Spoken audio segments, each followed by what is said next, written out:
మరిచిపోతున్నాం. తెలుసుకోవడమే మరిచిపోతున్నాం. ప్రపంచంలో జరిగే యుద్ధాల గురించి, అన్యాయాల గురించి ప్రతిరోజు ఆరా తీస్తూ మన పక్కనున్న మనుషుల్ని పట్టించుకోకుండా పక్కకు తప్పుకుంటున్నాం. అమ్మను వంట గదిలో వదిలిపెట్టి, అమ్మకైన గాయాలను ఖాతరు చేయకుండా, ఏం కర్రీ చేశావంటూ పైపైకి నవ్వుతూ అడుగుతున్నాం. నాన్నను డబ్బులు అడగడమే తప్ప, నాన్న మన కోసం చేస్తున్న అప్పులెన్ని, కడుతున్న వడ్డీలెన్ని, పడుతున్న పాట్లెన్ని అడగడం మరిచిపోతున్నాం. మనకున్న ఎకరాలు ఎన్నో గుర్తుపెట్టుకుని, నాన్న వాటిని కాపాడడానికి పడుతున్న కష్టాలను లోలోపల కార్చుతున్న కన్నీళ్లను గుర్తించలేకపోతున్నాం. బాధ్యతలు బరువులు మోసి మోసి కుంగిపోయిన నాన్న వెన్నును, బక్కచిక్కిన అమ్మను కనీసం దగ్గరికి తీసుకోలేకపోతున్నాం.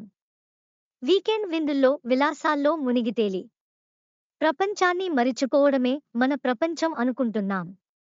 ఇక్కడ మందు బాటిళ్లు, చికెన్ ముక్కలు, సిగరెట్ డబ్బాలే కాదు, అంతకన్నా మత్తునిచ్చే మనుషులు ఉన్నారని మరిచిపోతున్నాం.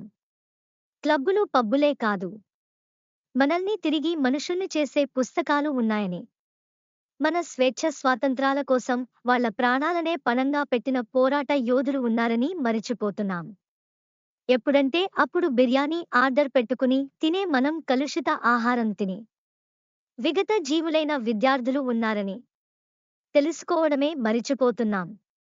అర్ధరాత్రి బెనిఫిట్ షోలకు వెళ్లి తిరిగి వచ్చే కొడుకు కోసం, భర్త కోసం తెల్లవార్లు ఎదురుచూసే, తలుపు గడియ తీసే ఉంచే మన అమ్మ, భార్య మన కోసం ఉన్నారని ఎదురు చూస్తుంటారని మరిచిపోతున్నాం.